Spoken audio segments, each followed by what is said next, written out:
All right, guys, Adam Trigger here. It's Friday. It's time for more Major League Baseball free picks right here on the WagerTalk YouTube channel. Didn't have a free pick video yesterday, but you go back to Wednesday, my only free pick was the Diamondbacks. That cashed at plus 125. And Monday and Tuesday were both splits on the free pick. So it's Friday. We're going to do two more today. They've got me on the calendar for both Apple TV games. So I guess you would call these nationally televised games, even though it just means you need that Apple streaming service. But that's how the country is going to get Braves, Phillies, and Orioles, Giants tonight. And that's the two games we're going to talk about. So let's start Braves, Phillies. And to really, I guess, no one's surprise, the Phillies bounced back from an ugly series at Citi Field where they got swept with a total domination of the Braves. 19-4, Kyle Schwarber, 4 home runs. I think the Phillies are going to be just fine. And as I was sort of watching that game, because it really was the Braves just kind of unraveling, they did lead early. As I was watching that game, I feel like it sort of validated some of the stuff I've been saying about the Braves the last couple weeks on total basis. And that is come September, and we can call this September because we're about 30 days out from the end of the season. Last day of regular season games is like the 28th of September. So we've officially, in my opinion, hit the final month of the season. I think you're going to see this from the Braves. Teams don't tank in Major League Baseball. They also, I think for the most part, it's still somewhat of an individual game. Like, I don't think guys are not going to go out and try, especially younger players that are trying to sort of play their way into a job the next year. But the Braves are unique in the respect that it's like a veteran team. There was expectations on this team this year, and it just didn't happen. And they dug themselves such a hole early that they played pretty good ball in August, and they're still 11 games out of a wild card spot. So, you've got Matt Olson, Ronald Acuna, Jurickson Profar, Marcelo Zuna, right? Like Ozzie Albies, Michael Harris, like a lot of veteran guys on this team. I would not be surprised if you see effort like you saw last night more than you see this team up for games in the final 3 weeks of the season, since it's all meaningless games. This isn't the White Sox and the A's and teams that are essentially all young kids that are getting their first taste of the bigs that are just happy to be there. It's guys that know they've got a job next year, that expected to be playing for something and now they're not. And I think you're gonna see that creep into like what kind of effort you get out of this Braves team. The other problem is, if you're the Braves, you're still like the results are kind of secondary to developing talent at this point, and they just don't have a ton of big league talent at the AAA level. So what that means is you're going to get guys like Bryce Elder, who probably hold down rotation spots for the rest of the year. Bryce Elder's not a guy that should be in a starting rotation in Major League Baseball at this point. He's got an ERA over 6 this year. His WHIP is 1.5. His pitching run value is in the bottom 1% of Major League Baseball. And he really just doesn't have an arsenal of pitches that's big league caliber for a starter. He's a 4-pitch guy, mostly sinker slider. Neither of those two pitches are beating big league hitters. He doesn't get a ton of swing and miss. He gives up a lot of hard hit.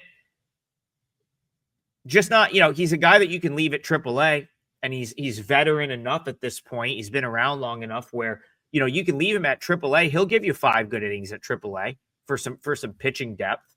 You could call him up in a pinch, but he should not be at every 5th day starter for a Major League Baseball team right now. And he is, because the Braves, there's no sort of urgency to bring a guy up. Like, they don't want to bring Didier Fuentes back up because they already tried that and messed with his confidence. And Hurston Waldrop is one that they've been able to bring up, but he's holding down another rotation spot. So what that means is for the next couple weeks, you're going to get opportunities to bet against Bryce Elder at the big league level, which is very appealing. And that's what I think you should do here. So it has to be the Phillies in some fashion. Phillies minus 1.5 is plus money. That's not a terrible look. Phillies money line parlayed with something is maybe worthwhile. You also could go Phillies team total over. But I think I like the Phillies correlated bets better, like on the side or maybe the run line, because Ranger Suarez is someone that's worth betting on. He's had a tremendous season, and he's one of these pitchers that's sort of coming back into favor in Major League Baseball, where it's a guy that actually knows how to pitch. Suarez throws 7 different pitches.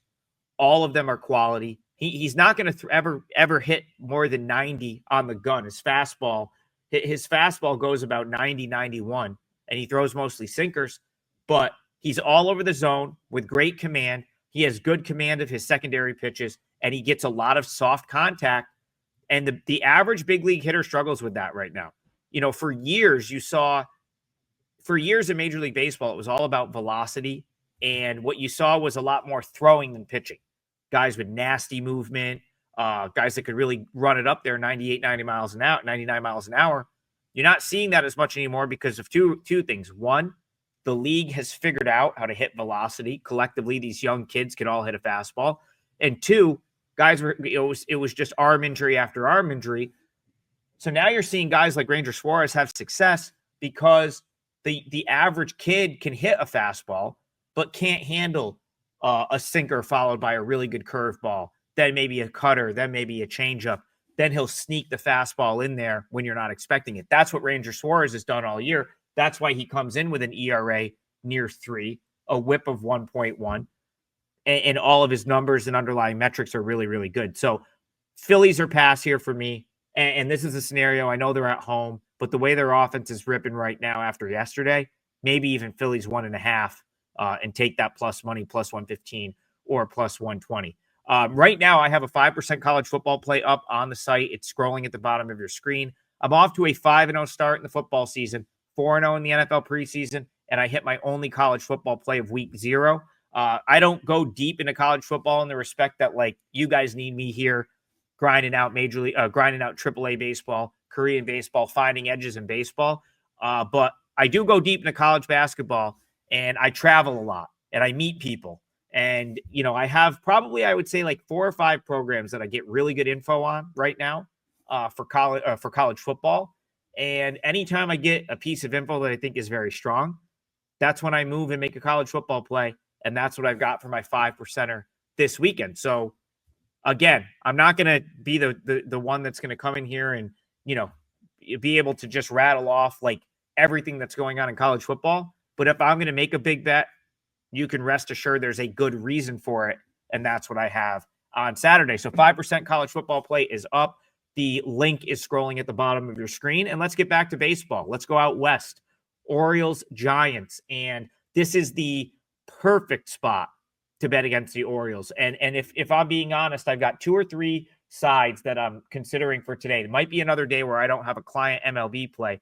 It's not the best slate, but there's like 2 or 3 sides that are intriguing to me. One of those is the Giants, and I'll be looking as the day goes along. This game does not start till 10:15 p.m. tonight.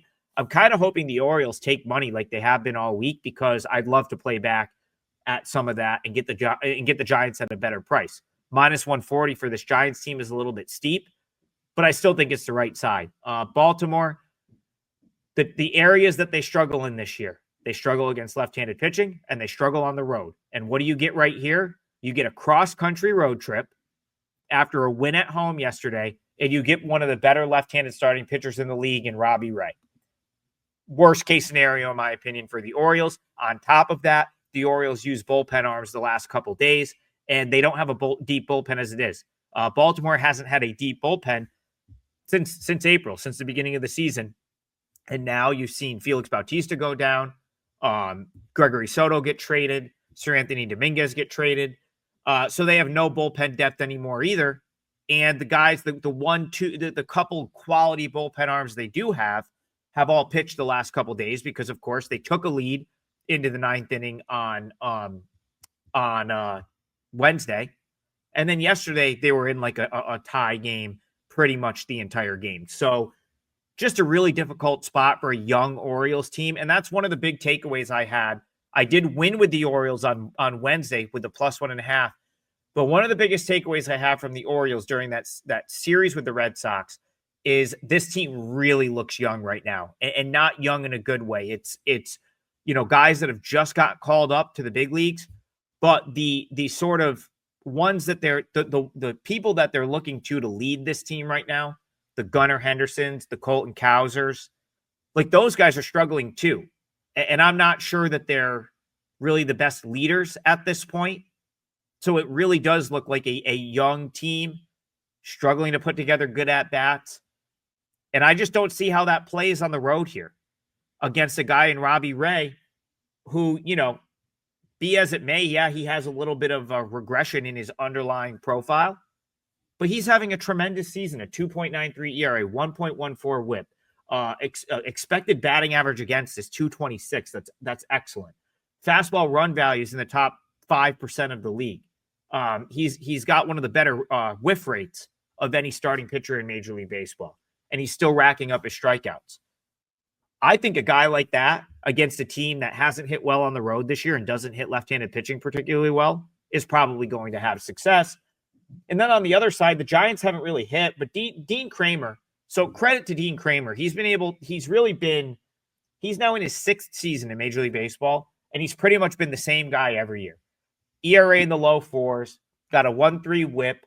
On a given day, he's going to give up a little bit, but he has been as consistent as can be over this, 6 years of his career.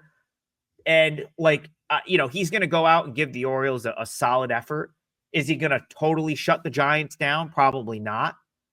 And I actually think that might be enough here for Robbie Ray. I don't think it's going to take much for Robbie Ray and the Giants to be in the driver's seat in this game, because the Orioles simply have not hit left-handed pitching, and they just didn't hit all week at home against a divisional opponent that they're familiar with. How do you expect them to handle Robbie Ray, who is literally probably the worst matchup that lineup could ask for? I don't see it.